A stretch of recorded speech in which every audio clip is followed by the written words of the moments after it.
இந்த காவேரி பிரச்சனை வரும்போதெல்லாம் ஒரு சொட்டு நியாயமாச்சும் கிடைக்கும் அப்படின்னு எதிர்பார்த்துட்டு இருந்த நம்ம விவசாயிகளும் மறுபடியும் ஏழரையே இழுக்கிறானுங்களே அப்படின்னு சொல்லிட்டு இருக்க தமிழகத்துல இருக்க கன்னடத்தை பூர்வமா கொண்ட சில நடிகர்களும் கலக்கமடைகிறது வாடிக்கையா தான் இருக்கு.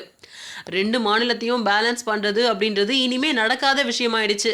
காவிரி விஷயத்துல மனுஷத்தன்மையோட நடந்துக்கணும் அப்படின்னும் வாழ விடு அப்படின்னு கர்நாடக உச்சநீதிமன்றம் எச்சரித்ததோட உடனடியா டெய்லி 15,000 கன அடி நீரை தமிழ்நாட்டுக்கு கொடுக்கணும் அப்படின்னு காலக்கெடு வேற கொடுத்திருந்துச்சு. மறுசீராய்வு மனுவுக்கு கர்நாடகா தயாராயிட்டு வருது. நாடு தழுவிய போராட்டத்தை அறிவிச்சிருக்கு கன்னட அமைப்புகளும்.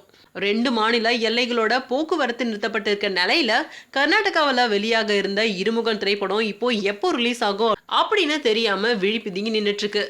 பெரிய அளவு வருமானத்தை இழந்திருக்காரு அந்த படத்தோட தயாரிப்பாளர் ஷிபு தமின்ஸ். இதுக்கு நடுவுல சுஹாசினி சொன்னதா சில விஷயங்களோட வாட்ஸ்அப் தகவல்கள் வேற பரவிட்டு வருது.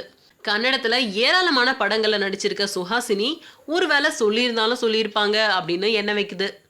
இது மட்டும் இல்லாம வீடியோல வந்து பொங்கி இருந்தாங்க நம்ம நிமிர்ந்து நில் அப்படின்ற தமிழ் படத்துல நடிச்சிருக்கோம் ராகினி திவேதி.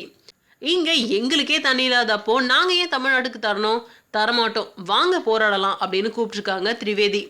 காவிரி பிரச்சனை விஸ்வரூபம் எடுத்து ரெண்டு மாநில கலையுகத்தை ஒரு வழி பண்ணிடும் அப்படின்றது மட்டும் உறுதி.